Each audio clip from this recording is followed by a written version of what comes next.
Police પરિવારના વિરોધને લઈને જે મીડિયાની અંદર ચાલી રહ્યું છે, ત્યારે હું 100% એવું માનું છું કે આ ભ્રષ્ટાચારી ભારતીય જનતા પાર્ટીની રહેમ નજરથી ગુજરાતના 33 જિલ્લાઓમાં, તમામે તમામ તાલુકાઓમાં, ગામોમાં દેશી દારૂના અડ્ડાઓ ચાલી રહ્યા છે, ડ્રગ્સના અડ્ડાઓ ચાલી રહ્યા છે.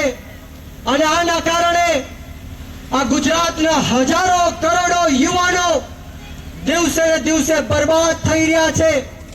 નાની નાની બહેનો વિધવાઓ બની રહી છે, નાના નાના બાળકો અનાર્થ બની રહ્યા છે, માતાઓ પોતાના બાળકો ગુમાવી દે છે. ત્યારે આ હર્ષ સંઘવી એવું કહે છે કે કાયદામાં રહેશો તો ફાયદામાં રહેશો, પરંતુ હર્ષ સંઘવી, તમે આ પોલીસને જ કાયદો તોડવા માટે મજબૂર કરો છો.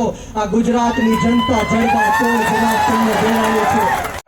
હજાર વાર કહીશ કે જે પણ પોલીસના અધિકારીઓ દેશી દારૂ અડ્ડા ચલાવવા માટે બુટલેગરોને પ્રોત્સાહન આપશે, દેશી ડ્રગ્સના અડ્ડાઓ ચલાવવા માટે આ માફિયાઓને આગળ કરશે, એ અધિકારીઓના એક વાર નહીં 1000 વાર બક્કલ અને પટ્ટા અમે ગુજરાતની જનતા ઉતારીશું.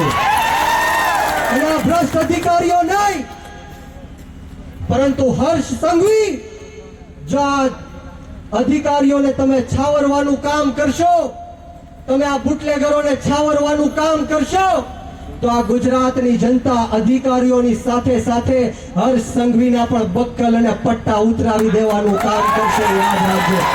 જાડેજા આપણી વચ્ચે ઉપસ્થિત છે, એમને પણ ષડયંત્ર રૂપી જેલમાં પૂરવામાં આવ્યા હતા. આ મહીસાગર જિલ્લાના બાબુભાઈને પણ આ વિસ્તારના ધારાસભ્યએ જેલમાં પૂરી દેવાનું કામ કર્યું હતું. ત્યારે આ વિસ્તારના ધારાસભ્યએ, પૂર્વ મંત્રીએ આ સભામાં લોકો ન આવે, આમ આદમી પાર્ટીની સભાઓ ન થાય તે માટે અનેક પ્રયત્ન કર્યા.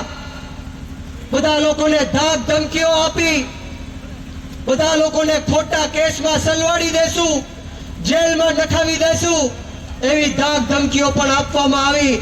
પરંતુ આ જાહેર મંચ ઉપરથી આ ભ્રષ્ટાચારી ભારતીય જનતા પાર્ટીના લોકોને હું કહેવા માંગીશ કે તમે ગમે એટલો અન્યાય કરો, અત્યાચાર કરો, ખોટા કેસો કરો, જેલમાં નાખો, પરંતુ આ આદિવાસી સમાજના દીકરા તમારી સામે છેલ્લા શ્વાસ સુધી મોરે મોરો આપી દેવા માટે તૈયાર છે.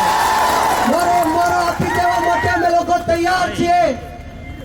એટલા માટે હું હર હંમેશ કહું છું કે લાગશે વાર પણ આવશે મજા, લાગશે વાર પણ આવશે મજા.